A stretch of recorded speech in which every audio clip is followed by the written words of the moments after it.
Welcome back to the Panic Room, everyone, and to another episode of our podcast book, The Madman's Library. Alright guys, so as always, if you are new to this series, I will link episode 1 down below. You should definitely go check that out for a little bit of backstory. But suffice it to say, I have a favorite podcast by the name of Mysterious Universe. And I discovered this book, and we are going through it chapter by chapter.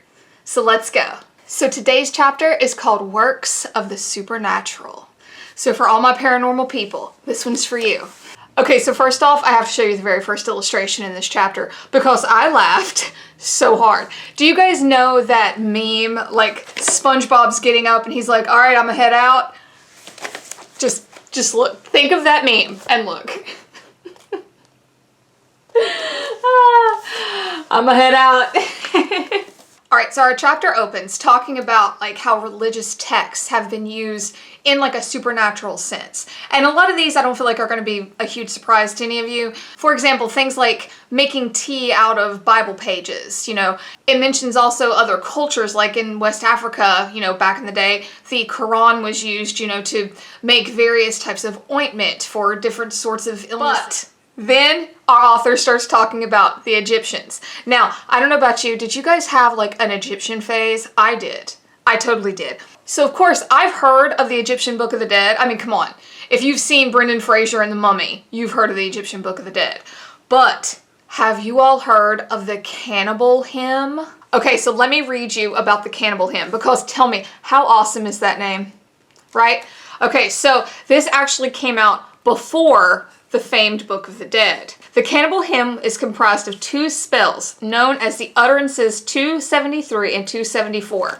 They were carved into the antechamber of the tomb Pharaoh Unas, sometimes called Weenus, which, side note, isn't that like the name for this? The Weenus, like the skin on your elbow? Comment down below, tell me, am I right about that? So this carving is pretty much in praise of the dead king as he hunts parts of the gods.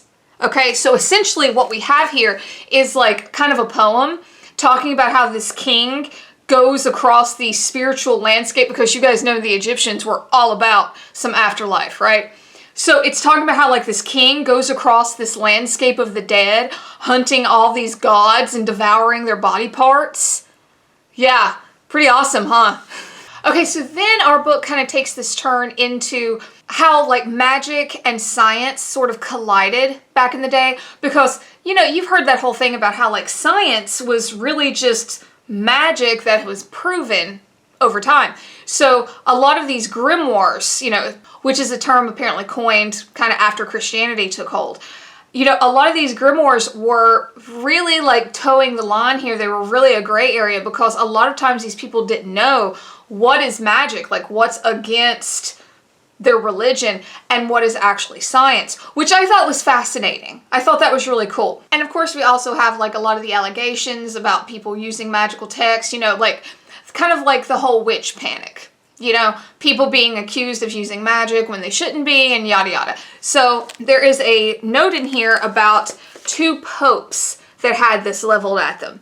And they were Sylvester II, the first French pope. Apparently he was a really big scholar of Arabic texts. And he was accused of apparently like performing magic that the other people didn't know about because he was the only one that could read Arabic. And among the other things that this Sylvester guy was accused of was having a robotic bronze head that could see the future and like give him yes or no answers like to prophetic questions, and also making a pact with the devil, which I feel like is really overused. Like they should have probably went a different route. But yeah, apparently he was accused of like doing Faustian things and making a pact with the devil to become the Pope.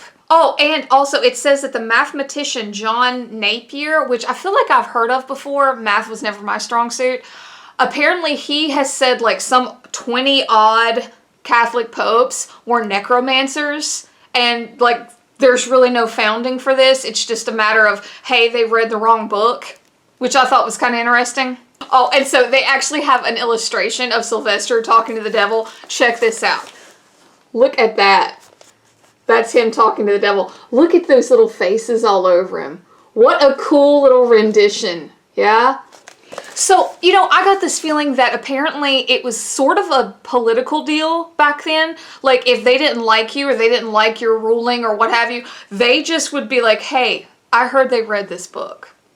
You know, or hey, I heard he's a sorcerer. So it's almost like, at least for me, I was thinking like the whole witch panic, you know, I guess in my brain I sort of just cataloged that with like the Salem witch trials or the trials in the UK, you know, against women. But this was a big deal back then. Like, I feel like this is a real big window into how religion was used against people politically, you know, when it was really in the forefront of society. This whole idea of being like a good Christian woman or a good Christian man or a good Christian leader or whatever, you know, I really feel like, you know, you took a big risk stepping into a position of power back then, because all it took was you pissing the wrong person off and they're like, witch, sorcerer, you know. And I really think that it shows, you know, a lot of the ignorance of the day. For me, it was like a new look into, you know, religion as a whole and how it impacted society back then. Oh, and get this. So, you know this whole trope about how like virginity is sought after and, you know, it's kind of hallowed and holy. I didn't realize that extended into certain magical texts. Yeah, it's talking about how a lot of the grimoires had to be written on virgin leather or virgin parchment, you know, made of like the skins of baby animals, for example. You know, I thought that was kind of weird. I had never heard that before. It makes sense, kind of sort of, because of the whole idea around virginity being like powerful or sacred or holy or what have you. But yeah, I thought that was really weird. Okay, so here is one of the pages out of one of these like magical scientific texts. Look at this. Does that not just look like a doodle? So this is out of a Coptic magical papyrus from the 6th or 7th century in Egypt. So, you know, like the Coptic Christians, things like that. And apparently it details 2 spells, one of which gives a beautiful singing voice, and the other one is a love spell that incorporates the froth of a jet black horse and the body of a bat. And it's actually quoted as saying that the object of your desire will fall in love with you as a dog that is crazy for its pups. So then we start to go into a little bit of alchemy, which has always fascinated me. I always thought that was really cool, this whole idea. And it's really a good example of how like magic and science collided back then. So our book goes into this almost like, he calls it a pseudo-satanic book. And it's a 400-page encyclopedic work called the Pikatrix. Yeah.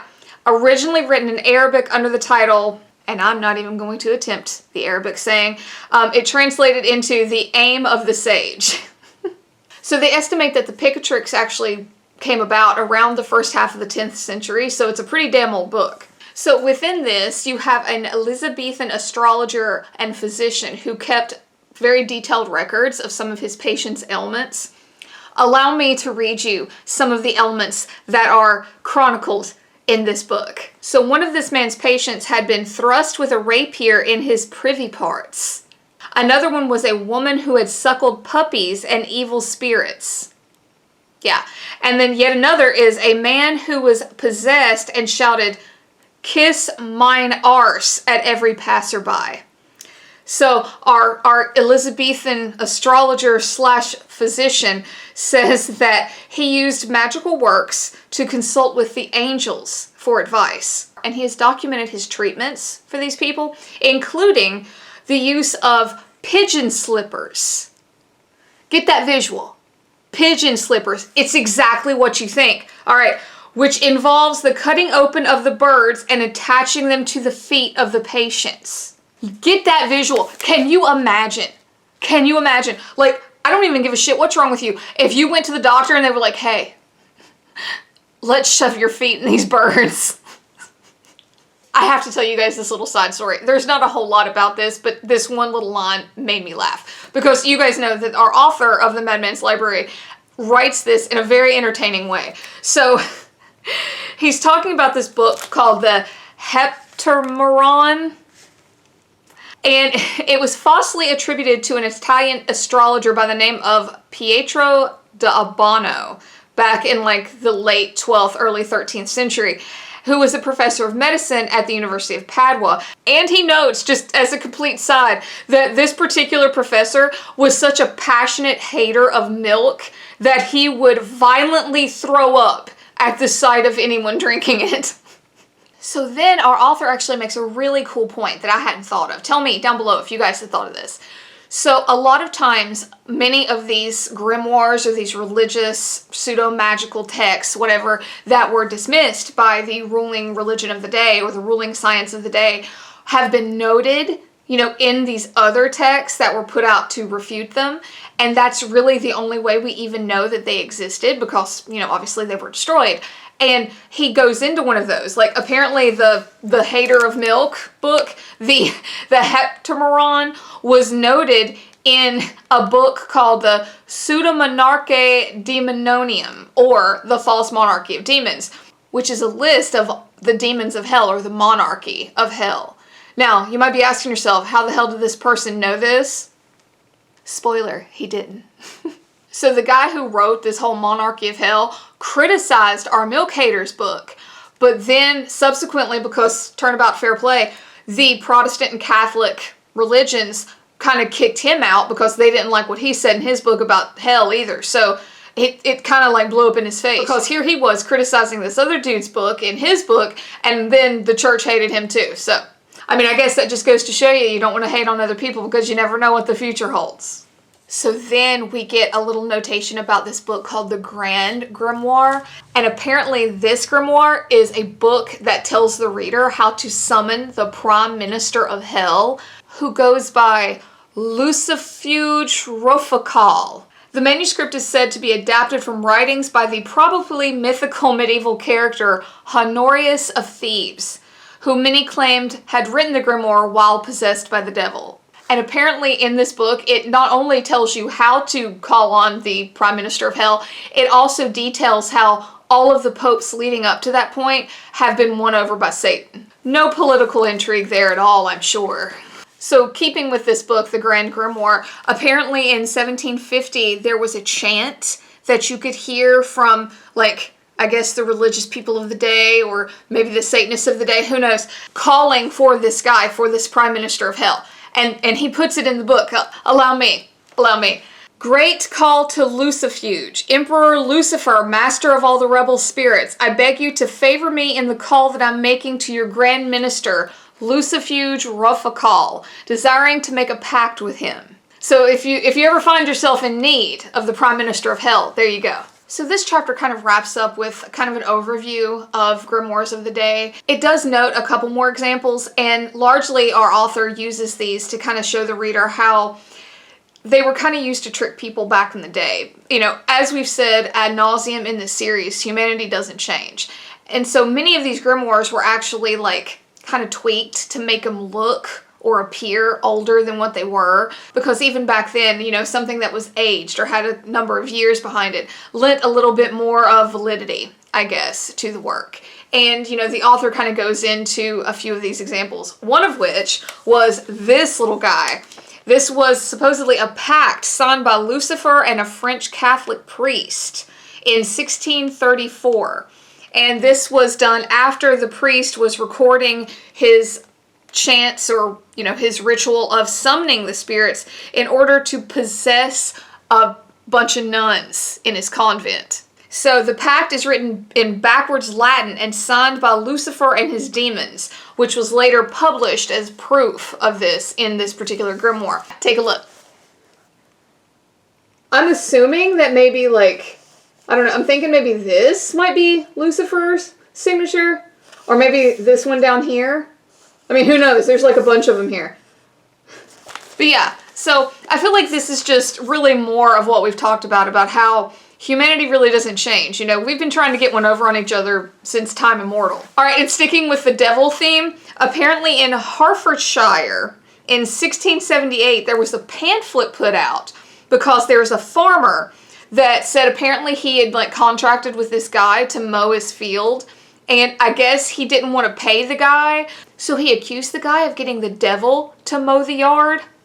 Like, I guess no one stopped to ask themselves, like, why the hell the devil would want to mow the yard, but hey, maybe it worked. Maybe the guy never had to pay to have his yard mowed. All right, guys, so the next couple of pages, there's one that I can't show you that I have to leave out due to its slightly vulgar nature. I'll see if maybe I can't do some editing at the end of this video and cut out the parts that I don't need to show on the internet. But I do want to show you at least one because it's these beautiful full color pages from a book called the Compendium of Demonology and Magic, and that was published in 1775. So yeah, take a look at this. Is that not gorgeous? I mean, for us horror lovers anyway. I have to keep the other side out of shot because that's the vulgar one. But yeah, I thought that was kind of cool, you know? I mean, especially if you consider like the time period that this was published, that's pretty damn beautiful and really detailed. And then they have some full color shots of demons, same book, but like detailed as to what they look like. And if you want to see close-ups, of course, stay tuned to the end. But I am going to show you one just because it's hilarious. Take a look at this guy. This like rabbit tiger person. I thought that was hilarious. But yeah, it's absolutely beautiful if you like that kind of thing. So then we kind of make a turn back towards Egypt. I feel like that's common just because of the very rich history that Egypt has concerning the afterlife and the supernatural. But there is a book, and it's translated, because I'm not going to try and read Egyptian. It's translated into the Book of Buried Pearls. And apparently this was like all the rage in the early 1900s, like right around your like Egyptian fascination, I guess, from the Victorians. And this book is actually quoted by a number of Egyptologists and archaeologists as saying that it is one of the reasons that so many tombs and so much of Egypt has been dug up and plundered, because this book detailed a bunch of the burial sites and conveniently enough told the reader like how to dispel the jinn or the spirits or the, you know, demonic entities that were set to guard a bunch of these tombs. Yeah. Here, I had never heard of this book. You know, you hear about like the Egyptian craze that happened back then. But yeah, apparently this book is credited as being one of the reasons that that kind of took off. So then we get this really cool little interlude about like spiritualism, which is a very interesting point in history for me. And it starts in telling us about a bunch of these books that were written by like, I guess you would call them like psychics or mediums, you know, about people that have already passed on or supposedly via their spirits. For example, in 1884, an American writer named Olive Pettis went for the gold. That's his words, not mine. Went for the gold and produced the autobiography by Jesus of Nazareth. You're gonna write Jesus's autobiography. So apparently from this, we learn that Christ was as generous with his interminable sentences and exclamation marks as he was with fish and loaves. And in case any of you were wondering, Shakespeare's final work was not The Two Noble Kinsmen. It was, in fact, For Jesus' Sake by Shakespeare's Spirit in 1920. We also have, in case you were wondering, the Psychic Messages from Oscar Wilde in 1934. And also, I think my personal favorite, a fascinating book from the period titled From India to the Planet Mars. And this was in 1899 by a University of Geneva psychologist, Theodore Flournoy. So allow me to read to you the synopsis of this book. The book is effectively a case report on the French medium Helene Smith, whose psychic satellite dish was attuned not just to the dead. Between 1894 and 1901, she held over 60 seances relaying the Martian language and biology, and also filing a Martian traffic report. I'm not joking. She says hardly any horses or people are on the move. Imagine different kinds of armchairs that slide but have no wheels. It is the tiny wheels that produce the sparks. One also sees people walking. They are built like us and hold on to each other with the little finger. And another one that just really made me chuckle. Apparently in 1953, an American woman by the name of Florence Anspatcher transcribed poems from her dead husband via the Ouija board. And as a side note, this woman's sessions with her dead husband were conducted by two family friends, one of which was Joseph Auslander and the other was Audrey Wordman, who respectively were a Columbian professor of poetry and a Pulitzer Prize-winning poet. But I'm sure it was all completely legit and on the up and up. Okay, so coming more into recent years, we have a book from 1986, so I was already alive, called A Basic Guide to the Occult for Law Enforcement Agencies. And this really, I mean, it doesn't take a genius to figure out that this kind of stems from the Satanic Panic era. And this was written by a Miss Mary Ann Harold of Colorado, who is a housewife. And this was her help to the local police force to kind of help them suss out satanic activity, in which it gives the advice that they need to be suspicious of things like scenes with dried blood, human skulls, both with and without candles. And also to be on the lookout for rooms converted into dungeons or torture chambers. I want to know, how do you know? Did she give like details as to what the torture chamber looks like? Because it doesn't go into that. Also, tattoos, black makeup, and shaved heads are dead giveaways of satanic murderers. Well, I guess I'm outed. And so this woman is quoted as saying that, "It is my hope that the information contained in this guide will prevent not only personal harm, but also will serve to preserve and protect the general public. If just one innocent child is saved from being used as a human sacrifice, then my purpose will have been accomplished." I guess her heart's in the right place, but... So guys, that is it. I know this was a bit of a shorter chapter, but I promise to make up with it with the next one. Like I said, stay tuned. I'm going to have a bunch of pictures at the end. This one was actually, even though it was a shorter chapter, it had some of the most beautiful photos in it, so please stick around for that. And guys, what do you think? Let me know down below. Are you liking this series? I feel like we're getting weirder as the book goes on. I'm loving it. I hope you are too. But guys, thanks for coming back to the Panic Room for another video. Please like and subscribe. It would really help me out. And until next time, bye for now.